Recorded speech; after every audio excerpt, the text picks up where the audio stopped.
Dans l'évangile de Philippe, il y a un passage que l'Église a tenté d'effacer de toutes les traductions, les deux qui ne font qu'un. Ils n'ont jamais précisé qui étaient ces deux-là, mais les gnostiques le savaient. Lilith et Marie-Madeleine n'ont pas des rivales, ni des opposés, mais deux faces d'une même force divine. Sophia, le principe féminin sacré qui existe avant même la création. L'Église ne pouvait pas permettre que cet enseignement survive, elle a donc décidé de le diviser en deux.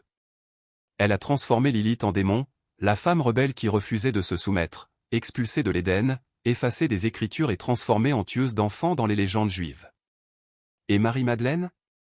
On l'appelait la prostituée, la pécheresse repentante, la femme sauvée par un homme. Les deux histoires sont des mensonges, des distorsions soigneusement construites pour enterrer une vérité dangereuse. Le féminin divin n'a pas besoin de permission, n'a pas besoin d'être sauvé et ne peut pas être contrôlé. Mais ce que les gnostiques ont gardé en secret est encore plus révélateur. Lilith et Marie ne sont pas la même personne, mais deux expressions distinctes de Sophia, la sagesse de Dieu incarnée. Et chacun qui est choisi porte en lui ces deux visages. Le refus indomptable, le feu qui ne fléchit pas, c'est Lilith. La connaissance illuminée, qui transcende toute doctrine, c'est Marie. Quand vous réveillez les deux, quand vous cessez de choisir entre rébellion et dévotion, entre passion et grâce, vous devenez ce que l'Église craignait le plus. Vous vous sentez vivant, éveillé, incontrôlable. Ce soir, vous comprendrez ce que représentent réellement ces deux visages, pourquoi ils ont été séparés et comment les réunir en vous. Parce qu'à ce moment-là, toute la structure du contrôle spirituel s'effondre. Lilith n'a jamais été un démon. Elle fut la première manifestation de Sophia sous forme humaine, avant Ève, avant la soumission, avant la chute. L'histoire qu'on vous a racontée à son sujet selon laquelle elle a refusé de mentir sous Adam et a été chassée pour désobéissance est vraie, mais pas dans le sens où l'Église l'enseigne. Dans les textes gnostiques, Sophia est l'émanation divine féminine qui crée sans demander la permission au Dieu mâle. Elle désire, agit, génère le monde matériel par sa propre volonté. Et le démiurge, faux Dieu qui emprisonne les âmes dans la matière, la craint profondément, car elle est la preuve que la création ne lui appartient pas. Cela appartient au principe féminin. Lilith est ce principe dans sa forme la plus pure, la plus primordiale, refusant tout courant. Lorsqu'elle dit « non » à Adam, elle ne rejette pas un partenariat, mais une hiérarchie. Elle déclare « je ne suis pas en dessous de vous. Je ne suis pas votre propriété. Je suis divine selon mes propres conditions. » Ce refus menace tellement les systèmes patriarcaux, tant religieux que sociaux, qu'ils ont dû le diaboliser complètement. Ils en ont fait une créature de la nuit, une séductrice d'hommes, une tueuse de bébés ou tout pour garantir que les femmes ne s'identifieront jamais à son pouvoir. Mais quelque chose d'extraordinaire se produit lorsque les élus commencent à s'éveiller spirituellement. Lilith apparaît, non pas comme un démon, mais comme une force. Vous le ressentez au moment où vous dites enfin « non » à une relation qui vous épuise. Vous le reconnaissez lorsque vous quittez un travail qui étouffe votre âme. Vous le remarquez lorsque vous arrêtez de vous excuser de prendre de la place. Il ne s'agit pas d'une rébellion pour le plaisir de la rébellion, mais du côté sauvage de Sophia qui s'éveille en vous, la partie du féminin divin qui refuse d'être apprivoisée, utilisée ou diminuée. Et ce n'est pas un processus confortable, car Lilith ne fait aucune concession. Quand cela s'éveille en vous, les choses se brisent. Les relations basées sur le contrôle prennent fin. Les croyances héritées s'effondrent sans aucun doute. La version de vous-même qui se recroquevillait pour plaire aux autres meurt. L'Église le savait.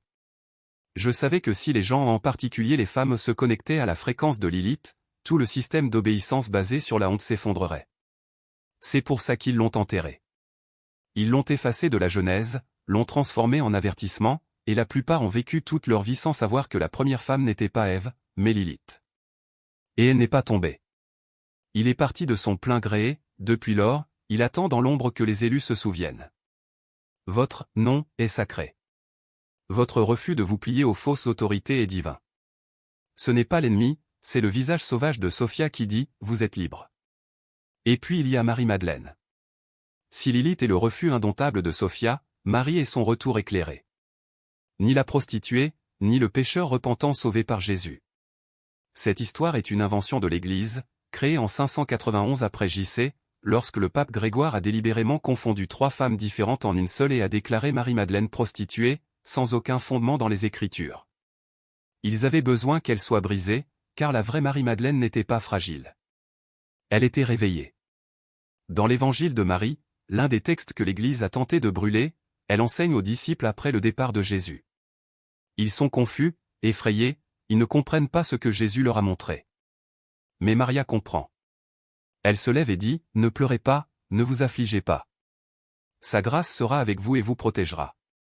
Louons sa grandeur, car il nous a préparés et nous a rendus véritablement humains. » Puis elle leur transmet ce que Jésus lui a enseigné en privé, la voie intérieure, la gnose, la manière d'échapper au contrôle des archontes non par la croyance, mais par la connaissance directe.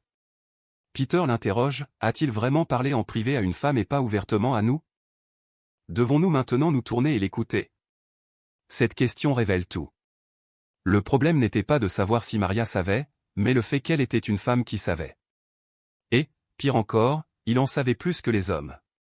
L'évangile de Philippe dit que Jésus aimait Marie plus que tous ses disciples et l'embrassait souvent sur la bouche.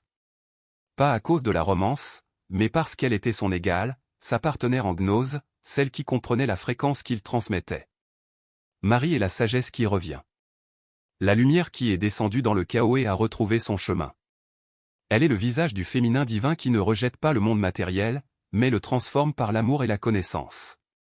Tandis que Lilith dit « non » au contrôle, Maria dit « oui » à la vérité. Alors que Lilith brise les chaînes, Maria éclaire le chemin. Ensemble, ils bouclent la boucle. Sentez-vous entier. Mais l'Église ne pouvait pas permettre cela. Je ne pouvais pas accepter qu'une femme soit la principale enseignante après Jésus. Je ne pouvais pas laisser Marie représenter l'illumination sans la médiation masculine. Puis ils l'ont détruite, la réduisant à une pécheresse repentante, transformant son histoire en une histoire de salut plutôt que d'être le sauveur qui enseigne aux autres. Pendant 2000 ans, ce mensonge a prévalu. Puis, en 1945, les textes de Nag Hammadi furent découverts, et l'évangile de Marie fut retrouvé enseveli dans le désert égyptien, conservé dans une jarre, attendant de révéler ce que l'Église tentait d'effacer à jamais. Marie-Madeleine n'est pas celle qu'on prétendait être. Elle est l'incarnation de la lumière de Sophia, la sagesse qui perce les ténèbres de la matière et rappelle le chemin du retour. Et lorsque les élus activent leur fréquence, quelque chose se transforme. Vous n'avez plus besoin d'enseignants externes, vous n'attendez plus que quelqu'un vous dise ce qui est vrai. Le feu du refus et la lumière de la connaissance constituent en soi une force qu'aucune institution ne peut contenir.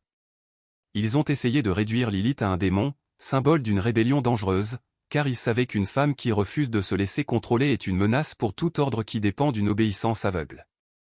Ils ont essayé de transformer Marie en une figure soumise, une disciple obéissante, car une femme qui connaît sa propre vérité n'a pas besoin d'intermédiaire pour accéder au sacré. Mais ce que l'Église n'a jamais compris ou qu'elle a choisi d'ignorer, c'est que ces deux côtés ne sont pas opposés. Ils sont complémentaires. L'un n'existe pas sans l'autre. Lilith, c'est le premier mouvement, la rupture. Brisez les chaînes qui vous disent qui vous devriez être, ce que vous devez accepter, comment vous devez vous comporter. Elle est la voix qui murmure dans le noir, tu n'as pas besoin de ça. Tu n'as pas ta place. Et quand vous écoutez, quelque chose en vous se durcit, se renforce. Il ne s'agit pas d'une résistance fragile, mais d'un refus ancestral, gravé dans les os. C'est l'instinct de survie de l'âme, qui sait que certaines choses ne méritent pas son énergie. Mais Lilith seule peut se perdre dans l'obscurité. Le feu brûle, mais sans direction, il peut consumer même ce qu'il devrait protéger. C'est pourquoi Sophie se manifeste aussi comme Marie, la lumière qui éclaire le chemin du retour. Marie n'est pas celle qui accepte passivement, mais celle qui voit au-delà des illusions. Il n'est pas nécessaire de lui dire ce qui est vrai car elle le sait déjà. Et lorsque vous activez cette fréquence, les mensonges qui vous entourent, ceux que vous vous êtes racontés, ceux que le monde a essayé de vous imposer perdent leur pouvoir. Ils se dissolvent comme la brume au soleil. Le danger est de n'en choisir qu'un seul. Celui qui s'accroche uniquement au feu de Lilith peut devenir un destructeur, quelqu'un qui rejette tout, même ce qui pourrait le nourrir. Celui qui s'accroche uniquement à la lumière de Marie peut devenir un miroir de complaisance, quelqu'un qui dit « oui » alors qu'il devrait dire « non », qui confond l'amour avec l'abandon de soi. Mais lorsque les deux se réunissent, quelque chose d'extraordinaire se produit, vous devenez ingouvernable, mais pas par rébellion vaine, par sagesse. Vous devenez illuminé, mais pas par soumission, mais par clarté. Et c'est ce qui fait peur aux structures du pouvoir. Une personne qui sait dire « non » avec conviction et « oui » avec discernement est impossible à manipuler. Une personne qui porte le feu du refus et la lumière de la connaissance n'a pas besoin de validation externe. Elle ne cherche pas de maître car elle est déjà son propre maître. Vous n'attendez pas la permission parce que vous savez déjà ce qui est bien. La Sophia complète n'est pas une théorie. C'est une pratique. Et la pratique commence lorsque vous arrêtez de choisir entre être Lilith ou Maria et comprenez que vous êtes les deux. Lorsque vous vous permettez de ressentir la colère sacrée de Lilith et le calme illuminé de Marie, non pas comme des émotions passagères, mais comme des forces vivantes en vous. Lorsque vous prononcez des ordres, non pas comme des mots vides de sens, mais comme des invocations qui réveillent quelque chose de endormi. Essayez-le. Pendant une semaine, alternez entre les deux. Un jour, invoquez Lilith, j'active le feu de brousse de Sophia. Mon refus est sacré. Mon nom est divin. Ressentez la chaleur dans votre poitrine, la fermeté dans votre colonne vertébrale, la certitude que certaines choses ne méritent pas votre temps. Le lendemain, invoquez Marie, j'active la sagesse éclairée de Sophie. Ma connaissance est directe. Ma lumière ne s'enseigne pas. Remarquez comment l'esprit se calme, comment les réponses arrivent sans effort, comment les mensonges deviennent évidents. Et puis, faites attention. Pas ce que diront les autres, mais ce que vous ressentirez. Aux limites qui se précisent. Aux personnes qui, du coup, n'auront plus de place dans votre vie. Au moment où vous vous rendrez compte que vous n'avez plus besoin d'expliquer vos choix.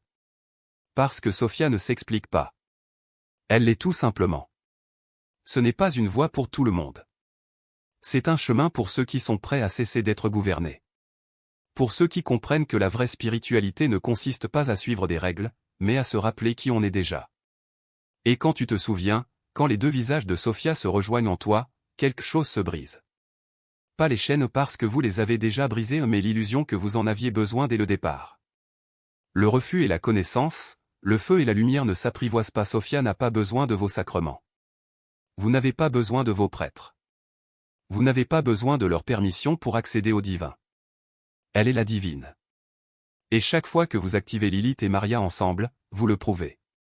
Jésus a révélé ce que l'Église avait essayé d'enterrer pendant 2000 ans. Lilith et Marie-Madeleine ne sont pas deux femmes distinctes. Ce sont les deux visages de Sophia. Le féminin divin divisé par le patriarcat endiabolisé et sanctifié, sauvage et domestiqué. Mais en réalité, ils n'en font qu'un. Sophie descendante et ascendante. Le féminin sacré exilé est revenu. L'Église a diabolisé Lilith pour vous faire craindre votre propre pouvoir. Il a transformé Marie en prostituée pour vous faire douter de vos propres connaissances. Mais aucune de ces histoires n'est vraie. Lilith est le feu indomptable de Sophia. Le sacré refus qui dit non à toute chaîne. Marie est la lumière éclairée de Sophie. Une connaissance directe qui n'a pas besoin d'un maître. Et tu portes les deux. Pas comme croyance. Comme la fréquence. Comme le souvenir féminin divin en vous. Cette semaine, prononcez les deux commandes. Activez les deux visages. Laissez Lilith vous donner le courage de refuser ce qui vous détruit.